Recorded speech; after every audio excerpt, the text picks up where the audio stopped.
100 करोड़ वसूली मामले में ईडी की बड़ी कार्रवाई। महाराष्ट्र के पूर्व गृह मंत्री अनिल देशमुख को गिरफ्तार किया। गिरफ्तारी से पहले ईडी ने अनिल देशमुख से 13 घंटे पूछताछ की। जवाब से संतुष्ट नहीं होने पर गिरफ्तारी। मनी लॉन्ड्रिंग के केस में 5 बार समन के बाद ईडी के सामने पेश हुए थे अनिल देशमुख। आज कोर्ट में पेशी।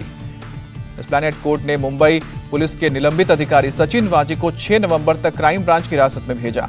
देवेंद्र फडणवीस और नवाब मलिक में जुबानी जंग तेज हुई। आज फिर प्रेस कॉन्फ्रेंस करेंगे नवाब मलिक। नवाब मलिक के आरोप पर देवेंद्र फडणवीस का पलटवार। कहा कि नवाब मलिक ने फुलझड़ी जलाई है, मैं दिवाली बाद बम फोड़ूंगा, मलिक के अंडरवर्ल्ड से रिश्ते का खुलासा करूंगा। देवेंद्र फडणवीस ने खारिज किए नवाब मलिक के आरोप। कहा कि जयदेव राणा से कोई संबंध नहीं, तस्वीर 4 साल पुरानी।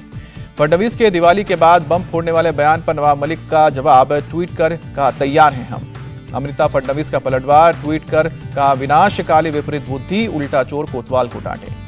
अमृता फडणवीस ने कहा कि नवाब मलिक के आरोप बर्दाश्त नहीं करेंगे, बिगड़े नवाब के नवाकाब उतारेंगे।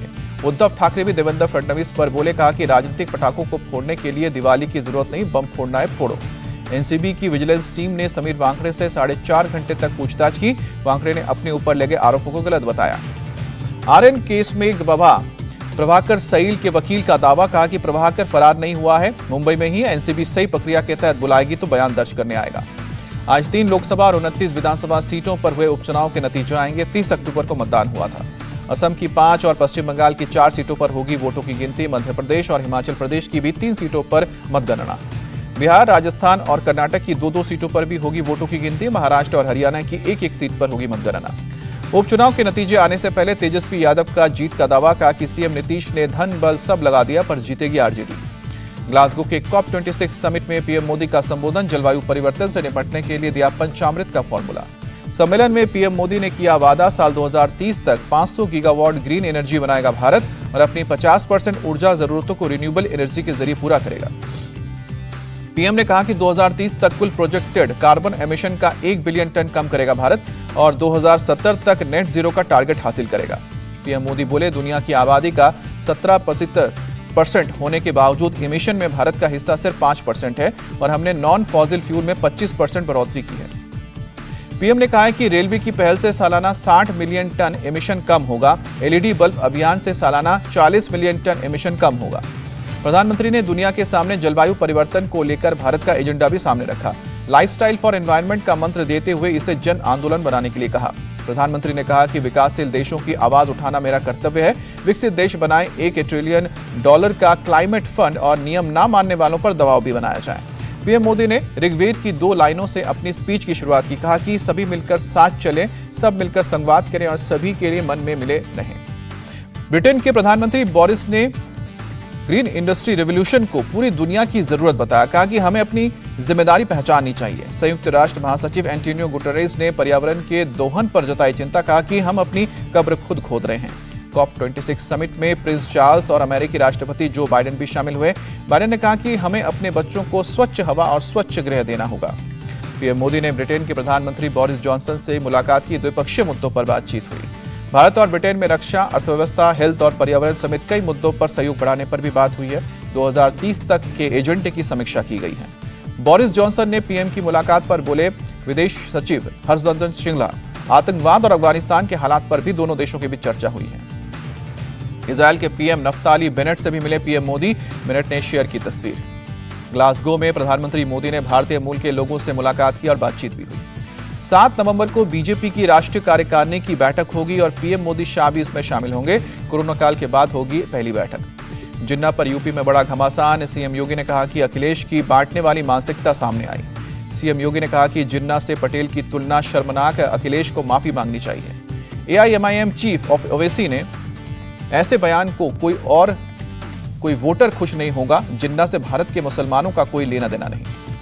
मायावती ने कहा कि अखिलेश ने सोचो समझी रणनीति के तहत अपना बयान दिया है। विधानसभा चुनाव में हिंदू मुस्लिम करने की कोशिश कर रहे हैं। अखिलेश यादव के बयान पर कांग्रेस की बीजेपी को नसीहत, अगला चुनाव हिंदू और मुसलमान पर नहीं विकास के मुद्दे पर होगा।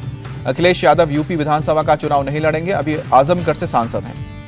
पीडीपी का दावा, घर में नजरबंद है महबूबा मुफ्ती। अनंतनाग में शहीद अहमद के घर पर जाने से रोका। गोवा में सीएम अरविंद केजरीवाल ने बीजेपी कांग्रेस को बताया भ्रष्ट। कहा कि कांग्रेस जानती है अगर बीजेपी के खिलाफ बोला तो जेल भेज देंगे। केजरीवाल ने कहा कि बीजेपी और कांग्रेस मिलकर बांट कर खाते हैं, दोनों के बीच समझौता है, एक दूसरे के खिलाफ नहीं करते कार्रवाई। दिल्ली में कांग्रेस सदस्यता अभियान की शुरुआत। दिल्ली प्रभारी शक्ति सिंह गोयल, अनिल चौधरी और जगदीश टाइटलर मौजूद रहे। अमृतसर में अकाली दल का प्रदर्शन। जगदीश टाइटलर के दिल्ली कांग्रेस कमेटी में शामिल करने पर विरोध जताया। बीजेपी के आरोप पर बोले जगदीश टाइटलर, कोई कुछ भी कह सकता है, मेरे ऊपर क्या आरोप है, जवाब देना चाहिए। महंगाई को लेकर राहुल गांधी का केंद्र पर निशाना। ट्वीट कर कहा, जेब कतरों से सावधान। पंजाब में चन्नी कैबिनेट की आज बैठक। आज मंत्रियों, विधायकों और पार्टी पदाधिकारियों से भी मिलेंगे सीएम चन्नी। पंजाब में घरेलू बिजली 3 रुपए सस्ती। 100 यूनिट तक रेट सिर्फ 1.19 रुपए और 300 यूनिट तक के लिए 4.01 रुपए देने होंगे। पंजाब सरकार ने कर्मचारियों की डीए में 11% की बढ़ोतरी की और 444 करोड़ हर महीने डीए पर खर्च होंगे।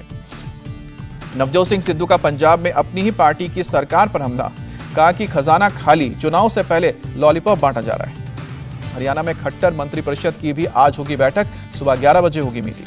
अमरिंदर सिंह की भूमिका पर बोले हरियाणा के सीएम खट्टर, किसानों की समस्या का समाधान करने वाले हर व्यक्ति का स्वागत है। सीएम खट्टर ने कहा कि सरकार सिंघू और टीकरी बॉर्डर को खोलने के लिए कर रही है प्रयास। बातचीत से ही सुलझ सकता है मुद्दा। स्थापना दिवस पर एमपी के सीएम शिवराज सिंह का बड़ा ऐलान। 12वीं पास को 50 लाख रुपए तक का लोन देगी प्रदेश सरकार। 18 से 40 साल तक की उम्र के लोग ले सकेंगे लोन। मार्जिन मनी के बजाय 3% ब्याज भरेगी सरकार। छत्तीसगढ़ सरकार के 21 लाख किसानों को दी 1500 करोड़ रुपए की सौगात। किसानों के अकाउंट में डाले पैसे। रायपुर में किसान न्याय योजना और गोधन न्याय योजना में किसानों को दिए पैसे। कहा कि किसानों के साथ है छत्तीसगढ़ सरकार। पूर्वी लद्दाख में उत्तरी सीमाओं पर भारतीय सेना ने की हवाई अभ्यास। -20 डिग्री में शत्रुजीत ब्रिगेड ने अभ्यास किया। लेफ्टिनेंट जनरल नवके खंडूरी ने भारतीय थल सेना की पश्चिमी कमान के जेसीओ की पदभार संभाला। Lieutenant general HS. कहोले ने महाराष्ट्र, गुजरात और गोवा एरिया के जीओसी का पद संभाला। कुलाबा में शहीदों को भी श्रद्धांजलि दी। नीट यूजी का रिजल्ट जारी। तेलंगाना के छात्र मृणाल, दिल्ली के तन्मय गुप्ता और महाराष्ट्र के कार्तिका हुए संयुक्त रूप से टॉपर। पटना सीरियल ब्लास्ट में एनआईए कोर्ट ने 4 को दी फांसी, 2 को उम्र कैद, 2 को 10 साल और 1 दोषी को 7 साल की सजा दी गई। 14 दिन की न्यायिक हिरासत में भेजे गए एसबीआई के पूर्व चेयरमैन प्रदीप चौधरी लोन घोटाला मामले में गिरफ्तार। गुजरात के वडोदरा में 2 फैक्ट्रियों में लगी आग। फायर ब्रिगेड की 16 गाड़ियों ने पाया आग पर काबू। वडोदरा के टिम्बर मार्केट में लगी थी आग। पटाखों में विस्फोटक के कारण आग लगी। अयोध्या में दीपोत्सव की तैयारी तेज। अवध यूनिवर्सिटी के छात्रों ने हिस्सा लिया। कल अयोध्या में सरयू किनारे जलाए जाएंगे 9 लाख दिए। दीप को घाट पर सजाने का काम जारी। दीपोत्सव को लेकर सुरक्षा के तगड़े इंतजाम। अयोध्या में सभी प्रमुख चौराहों पर लगे सीसीटीवी कैमरे। कल अयोध्या में बनेगा इतिहास। राम की पैड़ी पर जलाए जाएंगे 9 लाख दिए। जगमगा उठा शहर।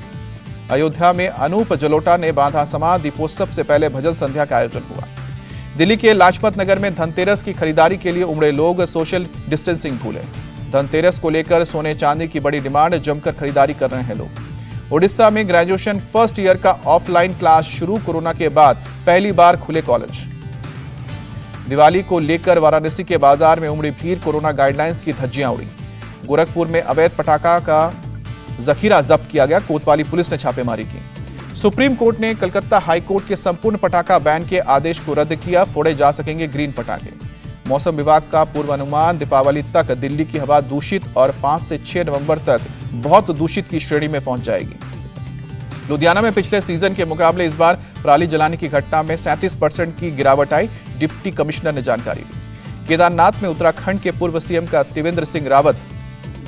पुरोहितों ने किया विरोध। देवास्थम बोर्ड का विरोध कर रहे हैं पुजारी। फरीदाबाद में आवारा सांड ने ली 100 साल की बुजुर्ग महिला की जान। सीसीटीवी में कैद हुई वारदात। ऑस्ट्रेलिया ने कोवैक्सीन को दी मान्यता। पीएम मोदी ने ऑस्ट्रेलिया के पीएम को दिया धन्यवाद। देश में 78% लोगों को लग चुकी है कोविड वैक्सीन की पहली डोज। 38% लोग पूरी तरह से वैक्सीनेट। एस्टोनिया, किर्गिस्तान, फिलिस्तीन, मॉरिशस और मंगोलिया ने भारत के वैक्सीन सर्टिफिकेट को मान्यता दी। केरल में बीते 24 घंटे में कोरोना के 5297 नए केस आए हैं। 78 लोगों की जान गई है। बिहार के सीएम नीतीश कुमार का बयान, दूसरे राज्यों से आने वाले ज्यादा मिल रहे हैं कोरोना संक्रमित। वैक्सीनेशन पर है फोकस। देहरादून के लिए नई कोरोना गाइडलाइंस जारी। बाहर से आने वालों को स्मार्ट सिटी वेब पोर्टल पर पंजीकरण करना होगा।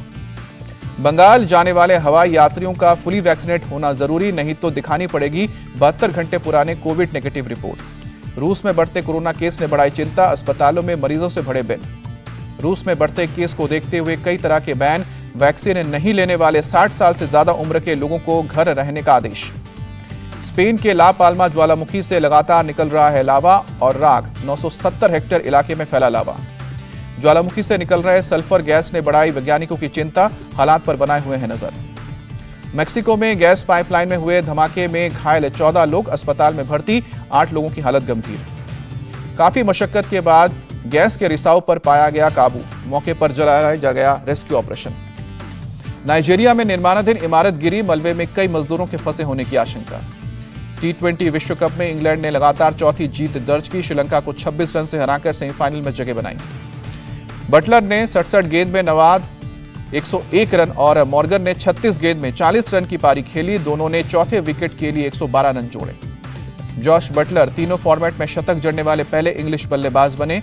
T20 में श्रीलंका के खिलाफ खेली 101 रन की पारी। न्यूजीलैंड के खिलाफ रोहित शर्मा के तीसरे नंबर पर बैटिंग पर सुनील गावस्कर का सवाल, पूछा क्या टीम मैनेजमेंट को रोहित पर भरोसा नहीं था। केंद्रीय खेल मंत्री अनुराग ठाकुर ने पिछले साल के राष्ट्रीय खेल विजेताओं को किया सम्मानित, कोरोना की वजह से नहीं किया गया था सम्मानित।